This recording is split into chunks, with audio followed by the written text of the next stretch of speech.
জলপাই টক ঝাল মিষ্টি আচার সবারই মোটামুটি পছন্দের। তো আজকে আমি আপনাদের সাথে শেয়ার করব খুব কম সময় এবং খুব কম উপকরণ দিয়ে কিভাবে জলপাই টক ঝাল মিষ্টি আচার বানানো যায়।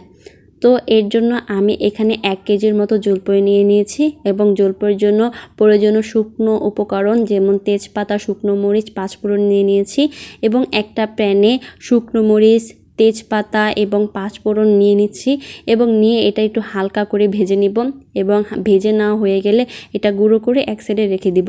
তারপরে আরেকটি প্যানের মধ্যে কিছু পরিমাণের পানি নিব। তো এর মধ্যে 1 চামচ হলুদ এবং 1 চামচ লবণ দিয়ে নিয়েছি এবং কাঁচা জলপাইগুলো এখানে দিয়ে নিচ্ছি এবং কিছুক্ষণ ওয়েট করছি।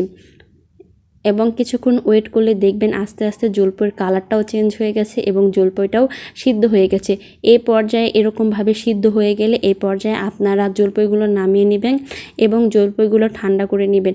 ঠান্ডা করে এভাবে আমার মতো জলপাইগুলো চেপে চেপে একটু ভেঙে দিবেন। এভাবে জলপাইগুলো ভেঙে দিলে আপনার জলপাইয়ের মধ্যে আপনার মশলা এবং চিনিগুলো ভালো করে যেতে পারে আর এটা খেতেও খুব ভালো লাগে। এটা খুব ইজি কাজ আর এটা জলপাইটা ঠান্ডা হওয়ার পরে এই কাজটা করে নেবেন। আর এটা দেখেন একটা এক করে আমি সব জলপাইগুলো এখানে ভেঙে নিয়েছি। এবার আমার আচার বানানোর জন্য জলপাই রেডি। তো এখানে আমি আরেকটি প্যানের মধ্যে আপনার কিছু পরিমাণের সরষের তেল দিয়ে নিচ্ছি এবং সরষের তেলটা হালকা একটু গরম হওয়ার জন্য আমি রেখে দিচ্ছি এবং সরষের তেলটা গরম হয়ে গেলে এখানে আমি খুব সামান্য পরিমাণের একটু পাঁচফোড়ন দিয়ে নিচ্ছি এবং পাঁচফোড়নের পরে এখানে আমি 2টা শুকনো মরিচ মাঝখান থেকে কেটে দিয়ে নিয়েছি এবং হালকা করে একটু যখন এটা ভাজা ভাজা হবে তো এই পর্যায়ে আমি 1 চামচের মতো আপনার সরষে বাটা দিয়ে নিয়েছি। এখানে কালো সরষে এবং সাদা সরষে একসাথে বাটা ছিল। তো এখান থেকে 1 চামচ সরষে বাটা দেওয়ার পরে এখানে হালকা করে সরষেটা একটু ভেজে নিয়েছি এবং ভেজে নেওয়া হয়ে গেলে আমি এখানে সিদ্ধ করা জলপাইগুলো এখানে দিয়ে দিলাম এবং দিয়ে সুন্দর করে সিদ্ধ জলপাইগুলো এখানে ভালো করে নেড়ে চেড়ে নিতেছি এবং ভালো করে সরষের সাথে জলপাইটা ভালো করে মিক্স করতেছি। আপনারা দেখতেই পেলেন আমি কিভাবে সুন্দর করে এখানে আলতো হাতে জলপাইয়ের সাথে সরষেটা ভালো করে মিক্স করতেছি। আর আচারের মেন কাজই হলো ভালো করে লাড়াচাড়া করা এবং মিক্স করা। আর এই পর্যায়ে আপনারা চুলার আঁচটা একটু কম রাখবেন জানি জলপাইগুলো নিচ দিয়ে না লেগে যায় এবং পুড়ে না যায়।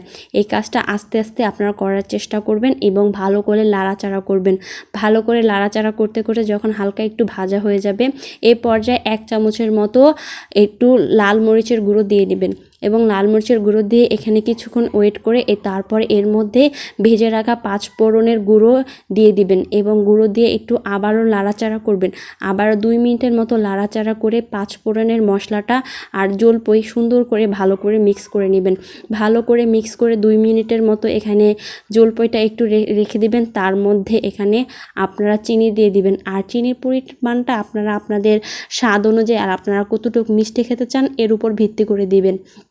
তো আমি পরিমাণ মতো চিনি দিয়ে এখানে সুন্দর করে আপনার জলপাইয়ের সাথে আবারও লাড়াচাড়া করতেছি। আমি আগেই বলেছি আচারের মেন কাজ হলো লাড়াচাড়া করা, না হলে আচার নিচ দিয়ে পুড়ে যাবে বা লেগে যাবে।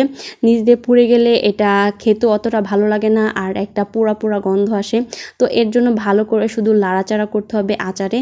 তো ভালো করে আমি এখানে লাড়াচাড়া করলাম আর আপনারা দেখতে পেলেন আমি কিন্তু 1 মিনিটের জন্য এখানে লাড়াচাড়া বন্ধ করে নিই। ভালো করে লাড়াচাড়া করার পরে আমাদের যে আরও কিছু পরিমাণের পাঁচফোড়নের গুঁড়ো ছিল ওইটাও আমরা লাস্ট ফিনিশিংয়ে দিয়ে দিলাম এবং দিয়ে ভালো করে আবারও মিক্স করে নিচ্ছি এবং মিক্স শেষ হয়ে গেলে আমরা এখানে পরিমাণ মতো একটু লবণ দিয়ে নিচ্ছি। আপনারা টেস্ট করে নিজেদের মতো এখানে লবণ দিয়ে দিবেন এবং ভালো করে লাড়াচাড়া করবেন এবং লাড়াচাড়া করার পরে এক পর্যায়ে যখন দেখবেন আপনাদের প্যানের থেকে আপনাদের জলপাইটা উঠে আসছে তখনই ভেবে নেবেন যে আপনাদের জলপাই আচারটা এখানে রেডি।